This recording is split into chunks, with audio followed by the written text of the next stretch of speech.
Hello दोस्तों। आज की कहानी की शुरुआत होती है जब नैना अपनी बहन हंसनी से बात कर रही है, जो नैना की बेटी कनक को चुराकर अपनी बेटी के रूप में पाल रही थी। नैना के लिए सबसे बड़ा आघात तब हुआ जब उसे पता चला कि वो माँ नहीं बन सकती, जो एक महिला के लिए सबसे बड़ी पीड़ा होती है।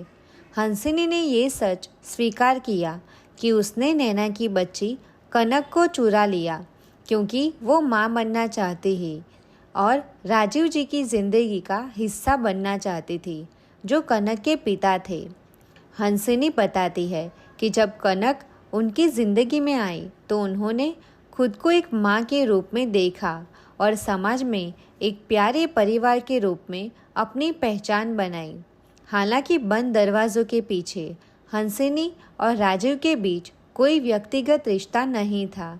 राजीव हमेशा से नैना से प्यार करते थे, लेकिन हंसिनी ने ये स्वीकारा कि उसने पूरी ईमानदारी के साथ अपने परिवार की देखभाल की। हंसिनी ने बताया कि उसने कभी भी कनक और राजीव का बुरा नहीं चाहा, बल्कि कनक को हमेशा अपनी बेटी माना। उसने कनक को अच्छा जीवन दिया, उसे उसके पिता के करीब रखा और एक माँ का प्यार दिया। लेकिन जब नैना वापस आई और अपने परिवार के बीच आ गई तो हंसिनी असुरक्षित महसूस करने लगी और उसकी बेचैनी बढ़ गई। इस वजह से वो कनक के प्रति कठोर हो गई, जिसके लिए उसे बहुत ही पछतावा है। हंसिनी कहती है कि उसने जो किया उसके लिए वो कभी खुद को माफ़ नहीं कर पाएगी, लेकिन वो नैना से माफ़ी मांग रही है। वो कहती है कि अगर नैना ने उसका सच सबको बता दिया तो लोग उसे घर से निकाल देंगे और वो जानती है कि ये उसके कर्मों की सज़ा होगी। फिर भी वो नैना से एक कोने में रहने की अनुमति मांग रही है। वादा करती है कि वो कभी नैना के रास्ते में नहीं आएगी और कनक को दूर से देखकर खुश रहेगी। नैना अपने दिल से हंसिनी को माफ़ कर देती है, लेकिन वो कहती है कि वो हंसिनी का सच अपने परिवार से नहीं छुपा पाएगी।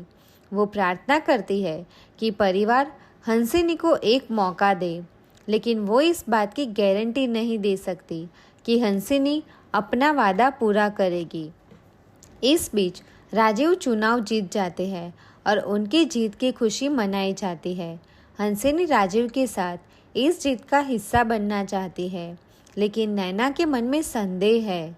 कहानी का अंत नैना के परिवार में एक नई शुरुआत और पुराने घावों को भरने की कोशिश के साथ होता है, जहां माफ़ी और पछतावा आपस में उलझते हैं।